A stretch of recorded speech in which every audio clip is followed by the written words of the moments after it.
Acho que a esperança é a pior coisa do mundo. Acho mesmo. Faz de nós uns tolos enquanto ela existe. E quando acaba, é como se nada sobrasse de nós, exceto... Ele deu de ombros e riu. Exceto aquilo de que não conseguimos nos livrar. Olá, seja bem-vindo ao canal Chave de Leitura. No vídeo de hoje a gente vai conversar sobre o Em Casa, da Marilynne Robinson. Quem acompanha aqui o canal talvez lembre do nome da autora, porque esse ano eu li um livro dela para o Projeto Ferrante Indica e eu amei, eu fiquei apaixonada, e o livro foi o Gilead. O Em Casa é um livro que se relaciona com Gilead. Ele é normalmente descrito como a continuação, mas ele não é exatamente a continuação, mas esses livros compõem uma tetralogia. Quando eu li Gilead, eu achei que os livros eram uma trilogia, e depois eu descobri que não, que eles são uma tetralogia. O Gilead é um livro que ganhou o Pulitzer em 2005, esse ganhou o prêmio Orange em 2009. A Marilynne Robinson é uma autora que com esses dois livros me impressionou bastante, uma autora norte-americana. Eu amei esse livro aqui também, muito por causa do texto da Marilynne, que é muito bonito, assim, e enfim, as competências narrativas dessa mulher que são impressionantes. Porque os livros, na verdade, são bastante diferentes. Para falar do Em Casa, eu vou ter que falar um pouquinho do Gilead, mas vou falar bem pouquinho, para quem não viu o vídeo anterior. Gilead é um livro narrado em primeira pessoa. Ele é como se fosse uma carta de um personagem chamado John Ames, que é um pastor congregacionista, e o John Ames está escrevendo essa carta para o seu filho, porque o John Ames é um septuagenário que tem esse filho temporão de um segundo casamento. Então ele tem um filho que é uma criancinha bem novinha, uma criancinha de uns 6 anos, enquanto ele tem 76 anos. E a história se passa em 1956. John Ames deixa essa carta onde ele fala, ele tenta passar para o filho dele um legado de experiência, um legado de encantamento com o mundo e também contar a história familiar. Então ele conta a história do seu pai, a história do seu avô, e a gente fica sabendo que o John Ames faz parte de uma família de pastores abolicionistas do Iowa. Basicamente isso.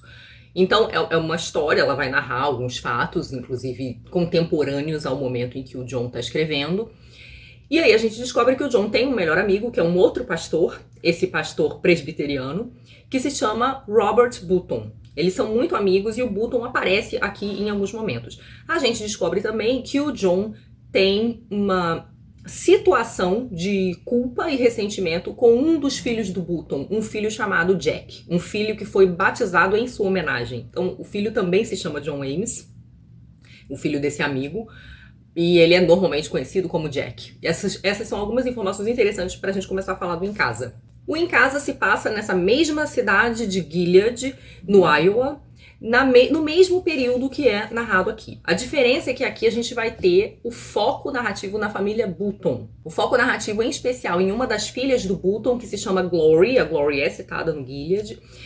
A Glory voltou para casa depois de muitos anos, ela tem 38 anos e ela voltou para cuidar do pai, que também está muito velho e debilitado. O Ames está com problema de cardíaco, então ele já está bem fragilizado também. Mas o Button, ele tá... Não fica muito claro que o Button tem, mas ele está muito doente. Ele está numa situação de fragilidade aparente maior que o Ames.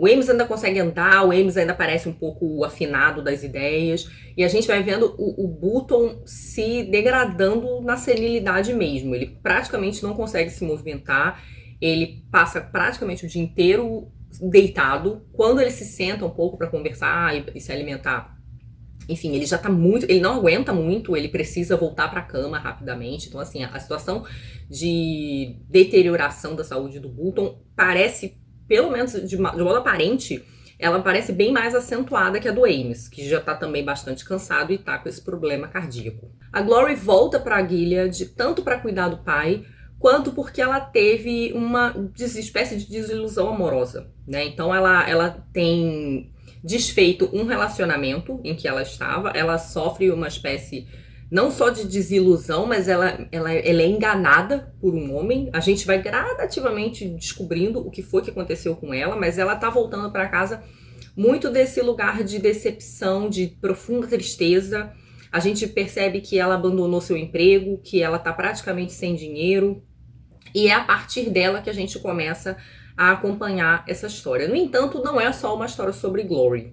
É uma história sobre o que restou, vamos dizer assim, dessa família e desse reencontro, não só dela e do pai, mas também do seu irmão, o Jack. O Jack, que eu falei que aparece aqui, e sobre quem o Ames vai falar um pouco, né, da sua relação com esse filho, que foi batizado em sua homenagem.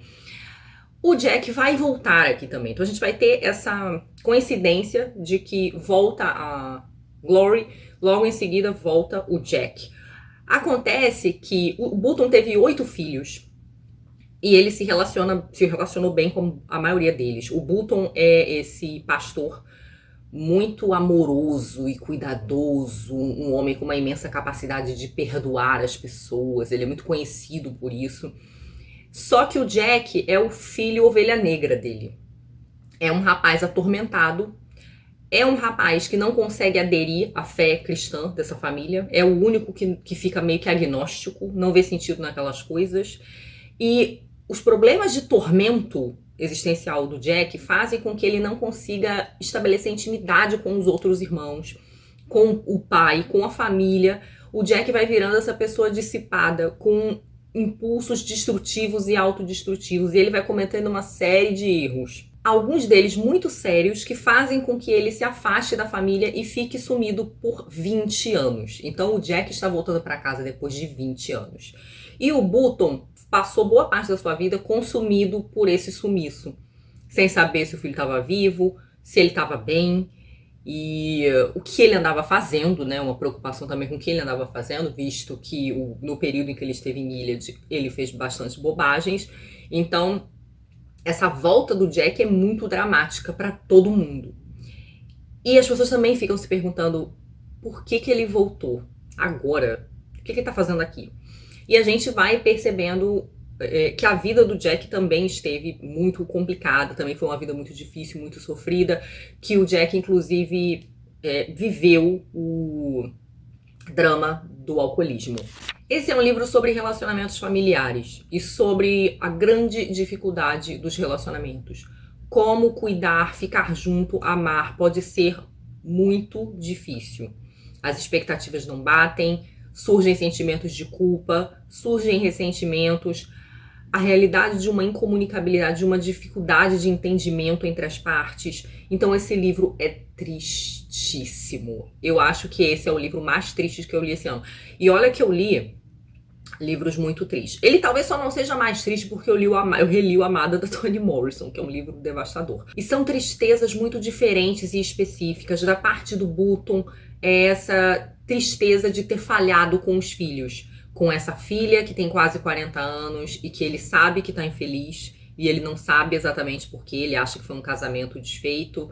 E principalmente com esse filho que ele acha que ele não conseguiu atingir. Ele, como pastor de uma comunidade e de uma família grande, não conseguiu tocar esse filho, não conseguiu fazer esse filho se sentir amado. Tem um diálogo que é tristíssimo no livro, que eu marquei para ler, e que é do Bolton conversando com o Jack. E a gente vê um pouco do sentimento do Bolton com o Jack, da tristeza do Bolton com o Jack e um pouquinho da culpa do Jack com esse pai, com essa família. Eu vou alternar entre o Jack e o Bolton, tá? O pai. E a conversa começa com o Jack. Jack pigarreou, não sei o que dizer. Sempre achei o senhor um ótimo pai, muito melhor do que eu merecia. Não, mas pense nisso agora. Você estava sempre correndo para algum lugar, sempre se escondendo em algum lugar. Talvez nem se lembre por que fazia essas coisas, mas achei que você talvez pudesse me ajudar a entender. Não sei explicar, não sei. Eu era um menino complicado. Sinto muito por tudo isso. O velho sacudiu a cabeça. Não era isso que eu queria dizer de jeito nenhum. Veja, eu sinto que você não teve uma vida boa. Jack riu. Ah, bem, sinto muito por isso também. Você não está me entendendo. Quero dizer que a sua vida nunca pareceu ter qualquer alegria genuína. Temo que você não tenha tido muita coisa em termos de felicidade. Ah, entendo. Bem, fui feliz às vezes. As coisas estão um pouco difíceis agora. Sim, porque você não estaria aqui se fosse diferente. Está tudo bem. É só que eu nunca conheci outra criança que não se sentisse em casa no lugar onde nasceu. Todos os outros, você sabe, eles vêm nos feriados. Sempre foi uma grande festa aqui, todos os jogos, o barulho que faziam e sua mãe rindo das travessuras intermináveis e da bagunça. Mas se você pudesse encontrar um modo de ir embora, iria embora. Não sei explicar, sinto muito por isso. E depois, você foi mesmo embora, não é? 20 anos, Jack. Jack respirou fundo e não disse nada. E por que estou falando sobre isso com você? Isso sempre foi um mistério para mim. Seja severo, as pessoas diziam. Fale firme, faça isso pelo bem dele. Mas sempre senti que era com a tristeza que estava lidando, com uma espécie de melancolia. Numa criança. E como eu podia ficar zangado com isso? Deveria ter sabido como ajudar você. O Senhor me ajudou. Assim, a vida piores que a minha. A minha poderia ser pior. Ele riu e levou a mão ao rosto. Ah, sim, tenho certeza disso, Jack. Sei como você é gentil agora, muito educado, percebo isso. Durante esses últimos anos eu estive bem, quase 10 anos. Bem, isso é maravilhoso. Agora, me perdoe por falar desse jeito com você? Sim, senhor, é claro que sim, vou perdoar, se o senhor me der um pouco mais de tempo. O velho disse, não tem pressa, mas quero que me dê a mão agora. Ele pegou a mão de Jack e puxou-a com delicadeza em sua direção, para poder estudar o rosto que o filho teria escondido dele. Sim, disse ele, aí está você. Colocou a mão sobre seu peito. Sente o coração aqui? Minha vida se tornou a sua vida, como quando acendemos uma vela na outra. Isso não é um mistério? Pensei nisso muitas vezes. No entanto, você sempre fez o oposto do que eu esperava, o exato oposto. Então tentei não esperar nada, exceto que não perdêssemos você. Então é claro que perdemos. Essa foi a única esperança que eu não consegui deixar de lado. O livro é cheio dessas conversas, dessas tentativas de acerto de contas, de esclarecimento. Existe uma busca por redenção aqui. Mas o livro é muito triste. E voltando para as questões da tristeza, o Jack é esse rapaz, agora um homem, né, da meia-idade, atormentado. O Jack tem mais de 40 anos, ele tem 43 anos, se eu não me engano. E ele é uma pessoa que ele é atormentado e ele não consegue fugir desse tormento. E ele vem dessa família que encontra muito consolo na fé e ele não consegue encontrar consolo na fé porque ele não consegue aderir à fé. E ele é uma pessoa que vai fazendo uma besteira atrás da outra com pessoas de quem ele se aproxima, com pessoas de quem ele gosta. Isso só vai aumentando a sua culpa. A gente vê que ele ama esse pai, que ele quer se comunicar com esse pai, ele quer a ajuda desse pai, porque ele tá tentando superar algo sério e difícil pelo qual ele tá passando. Mas ele não consegue se fazer entender, ele não consegue dividir. Então o Jack é essa pessoa dilacerada que não consegue se fazer entender ou se comunicar. E que sente muita culpa por voltar a fazer o pai sofrer, nunca ter deixado de fazer o pai sofrer e voltar a fazê-lo sofrer muito agora que ele tá velho, que ele tá quase morrendo. Então, também é muito triste nesse aspecto. A gente vê que tem uma coisa de filho pródigo nessa história, né? E eu tenho pra mim que a tetralogia toda vai cercar o Jack. O Jack aparece na história do Ames e nos próximos livros, que são o Lila. E Lila é a esposa do Ames. E o Jack, o último livro se chama exatamente Jack. Eu acho que esses livros todos vão, de certo modo, cercar a figura desse rapaz. Desse rapaz que é dissidência e que desestabiliza ali aquelas relações. Mas a gente tem ainda a Glory, que é o foco principal desse livro. É uma coisa estranha, porque a Glory parece ser, embora o livro seja narrado em terceira pessoa, ele é um livro narrado com o foco principal nela, na Glory. Mas a Glory tá muito ali como testemunha.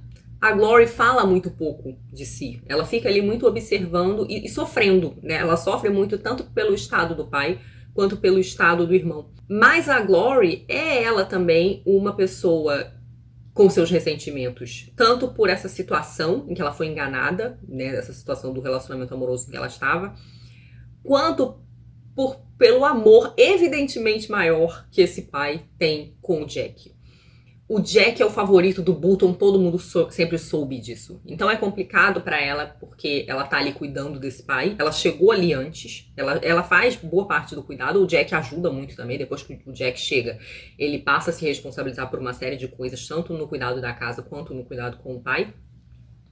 mas ela vê que a cabeça do Bolton tá toda no Jack. É o Jack que realmente preocupa o Bolton. E ela tenta se reconciliar com isso porque, no fundo, ela sabe do que o Jack é capaz. Então ela entende a preocupação do Bolton. Ela se ressente, mas ela também entende. É como se ela dissesse: meu pai sabe que eu não vou fazer certas coisas. E a preocupação dele com o Jack é pelo estrago que o Jack pode fazer, né? E como ele não tem essa preocupação comigo, ele acaba esquecendo de mim um pouquinho. Assim como dos outros irmãos, que nesse momento não estão ali. Casaram, tiveram suas vidas, saíram de Gilead.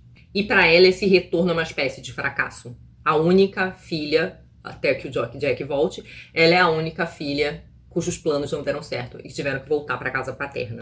Esse Como Gilead é um livro que tem muito a ver com a fé, né? Nessa família de um pastor, onde todo mundo foi criado nessa fé. Todos os personagens ali vão se debater com reflexões sobre a própria fé e sobre a própria vida como cristãos. Não o Jack especificamente, né? No Jack a dificuldade de se encontrar como cristão, mas o Bolton fica fazendo análise sobre si mesmo como esse pai pastor, e onde ele acertou e onde ele teria falhado, e sobre as orações. Nesse sentido, o Bolton tem uma relação com a fé que é muito mais do amor, da caridade e do perdão do que o Ames. O Ames é um intelectual, né? A gente vê aqui no livro do Ames que, assim, o Ames ele tem uma ternura e um sentimento também, talvez um pouco mais contido, um pouco mais contemplativo, mais internalizado. O Bolton é mais pra fora, né? Ele bota mais pra fora, ele é mais, acho que é mais manifesto de um modo talvez mais evidente e marcante o seu cuidado e a sua preocupação com as pessoas. Ele é um livro um pouco menos cerebral do que o Gilead. Porque assim, o Gilead não é só cerebral, até falei na minha resenha que ele é um livro que tem muito essa coisa do amor, do amor como atenção, né, da escrita como oração, do amor como um tipo de atenção. Mas aqui o foco é um pouco outro, porque esses livros, eles criam um antagonismo interessante. O Ames está escrevendo para um filho que ele não vai conseguir acompanhar. Ele está alegando um amor por escrito para esse filho, está prestando atenção o máximo que ele pode nesse filho, porque ele vai morrer em breve e o menino vai crescer sem pai. É um amor fincado na urgência dessa falta que vai acontecer em breve, dessa ausência, né? E aqui não, aqui é esse amor dolorido de quem conviveu durante muito tempo, de quem tentou salvar, um pai que tentou salvar o filho, um pai que tentou educar os filhos, e toda a dificuldade, peso, drama, segredos, abismo que acaba nascendo nessas pessoas que conviveram. É o caso contrário do Ames. Aqui é a dificuldade oriunda da própria convivência. Mas vão aparecer uma ou outra questões teológicas aqui, talvez em menor número do que em Gilead, mas várias cenas se repetem aqui, né? E elas são bem diferentes. O Em Casa até pode ser lido separadamente, dá para entender ele com grande proveito e ele ainda vai ser um grande livro. Mas quando você lê os dois juntos, os livros dialogam. E uma coisa que ficou clara para mim é que o Ames escolhe contar certas coisas para o seu filho. Como ele está tentando passar para esse filho um legado de amor, de sabedoria, ele não conta tudo o que acontece aqui. Ele já faz aquela edição refletida sobre o que contar. E aqui a gente tem as cenas brutas do que aconteceu. Lembrando que aqui é um narrador em terceira pessoa, que está meio que vendo tudo. E aqui não, aqui é um homem falando do que ele sentiu e fazendo já um julgamento sobre o acontecimento passado.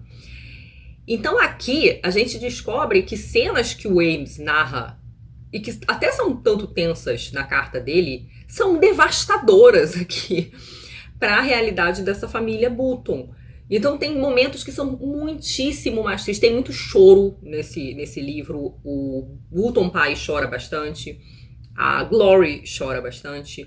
O John Ames, inclusive, participa de algumas cenas bastante dramáticas. A grande discussão sobre a predestinação que acontece aqui, que é um dos melhores diálogos de Gilead, está aqui estendida mas está aqui também e é uma discussão bastante tensa. A gente, inclusive, percebe coisas que não haviam sido percebidas aqui. Tem uma coisa específica que o Ames faz e que ele narra aqui e que ele faz o julgamento da sua própria ação, ele se condena, ele se critica, mas ele explica por que provavelmente ele agiu daquele modo.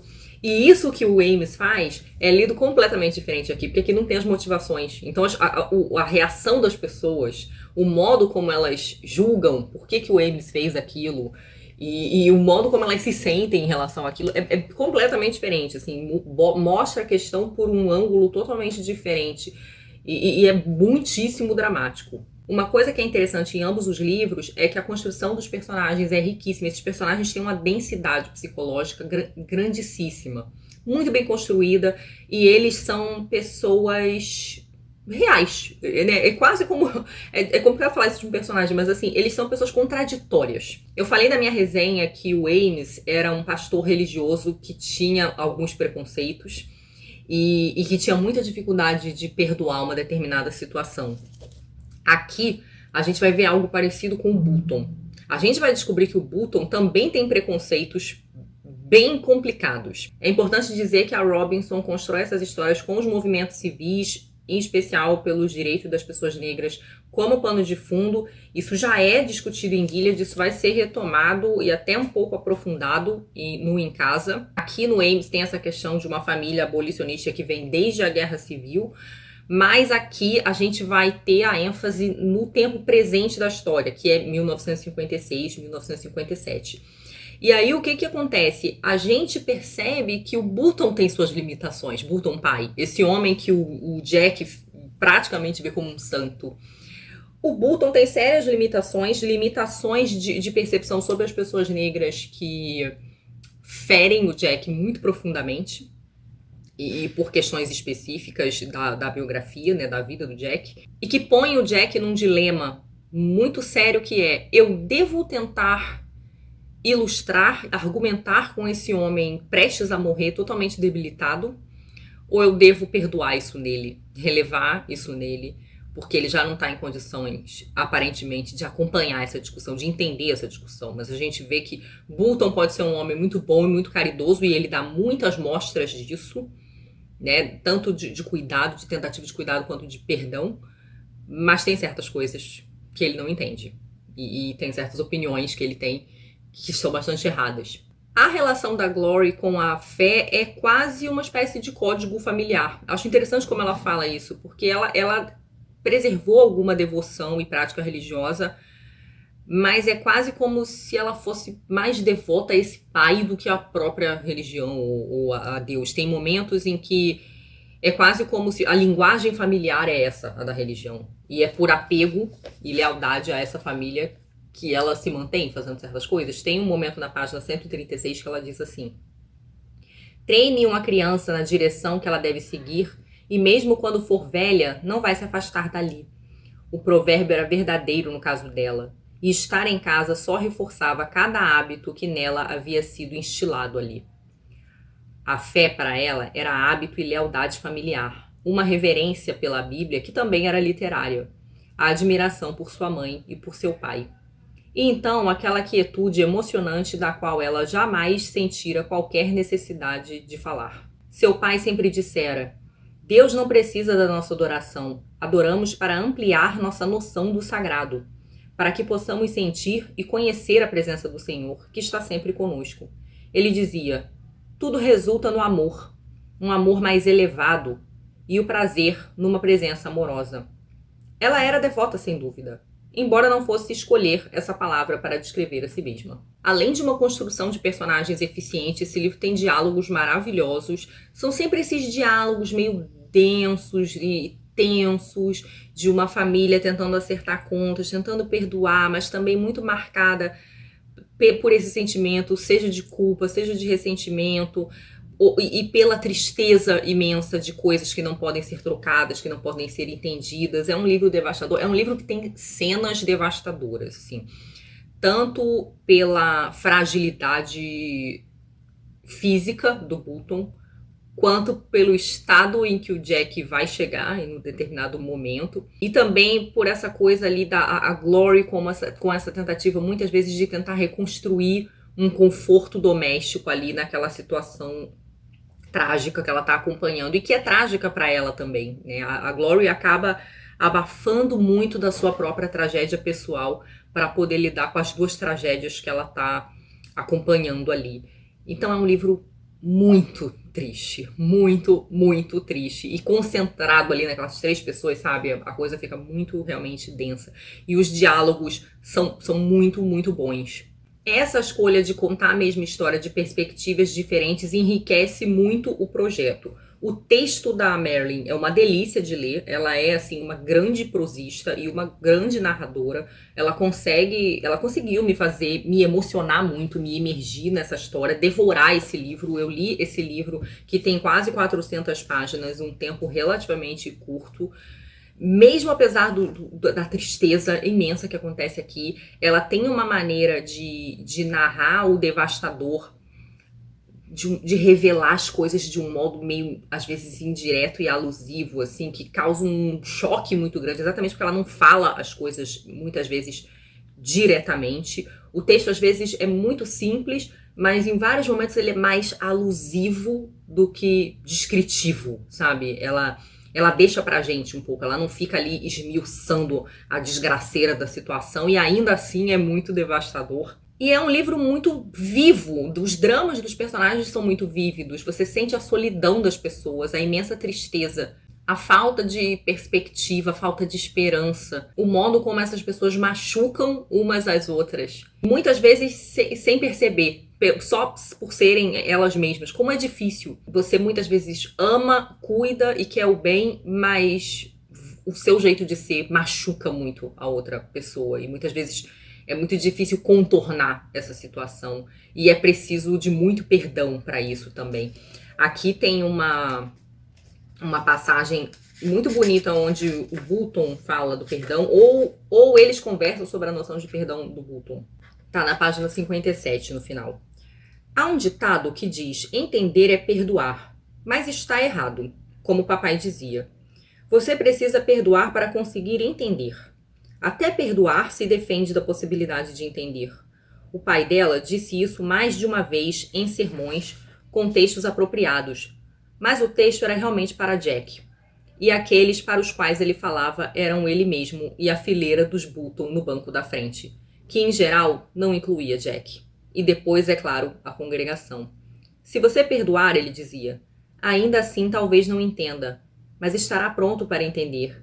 E essa é a postura da graça. Enfim, um livro lindíssimo que tem em comum com Gilead o texto muito bonito, muito detalhista. A Marilyn, ela trabalha muito essa questão do detalhe, ela faz alusões de um modo maravilhoso, ela constrói diálogos de um modo maravilhoso, os personagens são densos.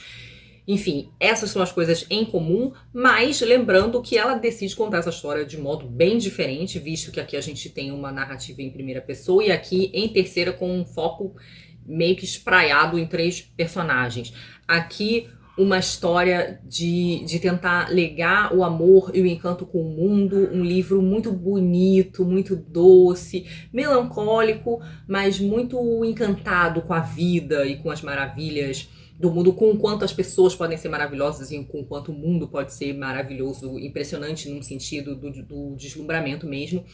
E aqui as dificuldades da vida. Essa é a grande dificuldade aqui. Aqui, amor está associado com um certo sofrimento envolvido. E muita dor, muito desentendimento, muita tentativa de fazer funcionar, mas também muito fracasso nesse sentido. Então, assim, um livro muito mais triste do que esse. Eu já estou curiosa para saber dos próximos livros.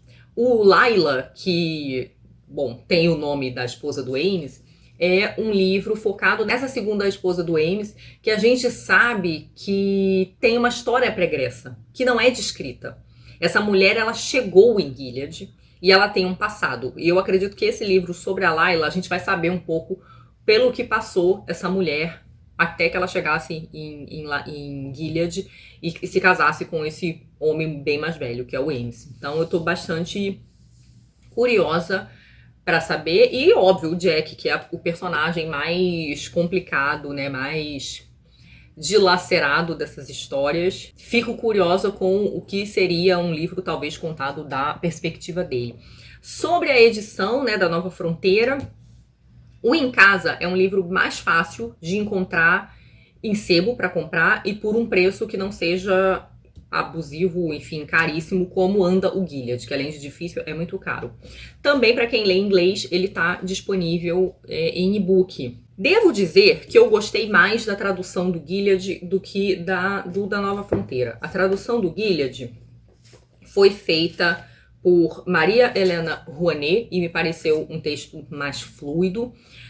Essa tradução é da Adriana Lisboa e me pareceu ter alguns momentos um pouco mais truncados. Esse livro ele tem alguns probleminhas de revisão também. Eu acho que a revisão já teria resolvido vários dos problemas, inclusive alguns desses problemas de tradução. Mas ele tem vários erros de digitação que passaram, né? Não é nada que comprometa o entendimento da história, mas, por exemplo, teve uma repetição de advérbio num determinado momento, claramente. Talvez a tradutora tenha achado melhor botar num lugar e depois no outro, mas não tirou e a revisão não viu. Tem umas palavras que não existem, mas que você vê que foi no processo de apagar uma para deixar outra, dá para perceber pelo sentido, enfim. Mas eu acho que eu encontrei uns 4 erros de revisão nesse livro. Mas, novamente, assim, não é nada que comprometa a experiência de leitura. Vou tentar encontrar o Laila no sebo, não sei se eu vou conseguir.